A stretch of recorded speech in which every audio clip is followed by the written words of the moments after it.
వ్యాప్తంగా చూసినట్టయితే ఒక యుద్ధ వాతావరణం కాదు, యుద్ధంలోనే ఉన్నట్టు స్పష్టంగా కనపడతా ఉంది.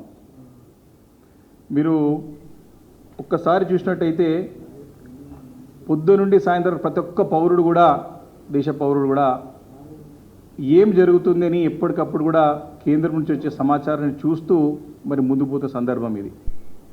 ఇలాంటి మరి యుద్ధ వాతావరణంలో మీరేమో యుద్ధ ప్రాతిపదికన అందాల పోటీలు నిర్వహించాలని చెప్పి మూడించెల మరి భద్రతతో మరి అందాల పోటీలు నిర్వహిస్తామని చెప్పి ఒక షెడ్యూల్ ప్రకటించినారు.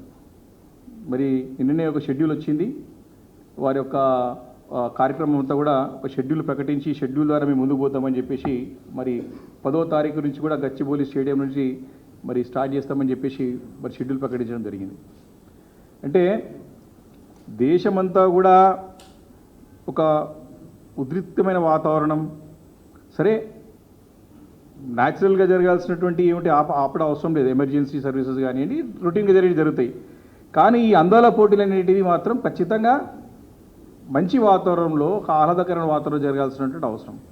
కానీ ఈరోజు ఆందోళనల మధ్యలో అందాల పోటీలు జరిగేదాన్ని మాత్రం ప్రజలందరూ కూడా ప్రశ్నిస్తూ ఉన్నారు. అందరూ కూడా వేలెత్తి చూపుతూ ఉన్నారు. దేశమంతా కూడా మరి మన వైపు చూస్తూ ఉంది. కాబట్టి ఒక్కసారి దీని గురించి ఆలోచన చేసుకోవాలా. దేశవ్యాప్తంగా ఉన్నటువంటి సిఆర్పిఎఫ్ బలగాలన్నింటినీ కూడా కేంద్రం వెనక్కి రప్పించుకుంటుంది. సెంట్రల్ రిజర్వ్ పోలీస్ ఫోర్స్ ఏవైతే ఉంటుందో వారందరినీ కూడా వెనక్కి పిలిపించుకొని మరి అందరూ అలర్ట్ ఉండే విధంగా మరి కేంద్రంలో ఉన్నటువంటి మరి ఒక డిఫెన్స్ డిపార్ట్మెంట్ కానివ్వండి, హోంశాఖ కానివ్వండి, వారికి అడ్వైజ్ ఇస్తూ మరి వారిని చూస్తూ ఉన్నాం. ఈరోజు పొద్దున కూడా సమాచారం వచ్చి న్యూస్ చూస్తూ ఉన్నాం. కగార్ ఆపరేషన్ కూడా మరి తాత్కాలికంగా నిలిపివేసి వారి సిఆర్పిఎఫ్ బలగాల్ని వెంబడే రావాలని చెప్పేసి ఆదేశించినట్టు ఇప్పుడే వార్తలు చూస్తూ ఉన్నాం. అదేవిధంగా వీరేమో అధికారులు, భద్రతా సిబ్బంది, వారితో పాటు ముఖ్యమంత్రి గారు మొత్తం కూడా ఈ మూడంచెల భద్రతా సిబ్బందిని ఏర్పాటు చేసి రాష్ట్రం మొత్తం కూడా ఈ అందాల పోటీల గురించి ప్రచారం చేస్తామని చెప్పి ప్రభుత్వం చూస్తూ ఉంటే మరి ప్రభుత్వంకి ఆలోచన ఉందా మరి లేదా?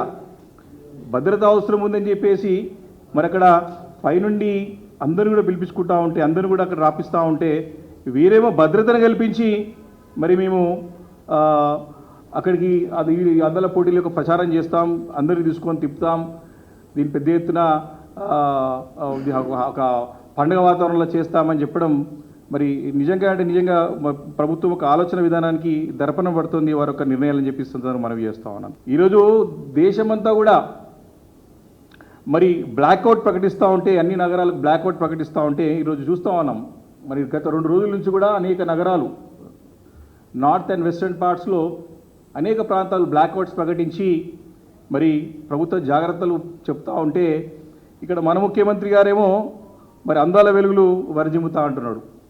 ఆలోచన చేయాలా మరి, ఇది కరెక్ట్ చేస్తున్నా తప్పు చేస్తున్నా ఒకసారి ఆలోచన చేసుకోవాలా. ఈరోజు చూస్తూ ఉన్నాం దేశవ్యాప్తంగా సంఘీభావ ర్యాలీలు జరుగుతూ ఉన్నాయి. ఎస్, మనం మైనధైర్యాన్ని ఇవ్వాలా, సైనికులకి అండగా ఉండాలా, సైన్యానికి అండగా ఉండాలని అందరం ఉన్నాం. ప్రత్యక్షంగా మనం పాల్గొనకపోవచ్చు, కానీ డెఫినెట్గా మా థాట్స్, మా ఆలోచనలు మొత్తం మీ ఎంబడి ఉన్నాయి. ఏ అవసరం ఉన్నా సరే మేము చేయడానికి సిద్ధంగా ఉన్నాం. ఎలాంటి అవసరం ఉన్నా సరే చేయడానికి దేశమంతా కూడా మీ ఎంబడి ఉంది చెప్పే అవసరం ఉంది. కాబట్టి ఈరోజు దేశమంతా కూడా సంఘీభావ ర్యాలీ జరుగుతూ ఉంటే ఇక్కడ మన రాష్ట్రంలోనేమో మన ముఖ్యమంత్రి గారు అందాల పోటీల క్యాట్ వాక్ ర్యాలీలు చేపిస్తూ ఉన్నాడు. ఇది చూసి అందరూ కూడా అసహించుకుంటా ఉన్నారు. రాష్ట్ర ప్రజానీకం అంతా కూడా వారి నిర్ణయాలని మరి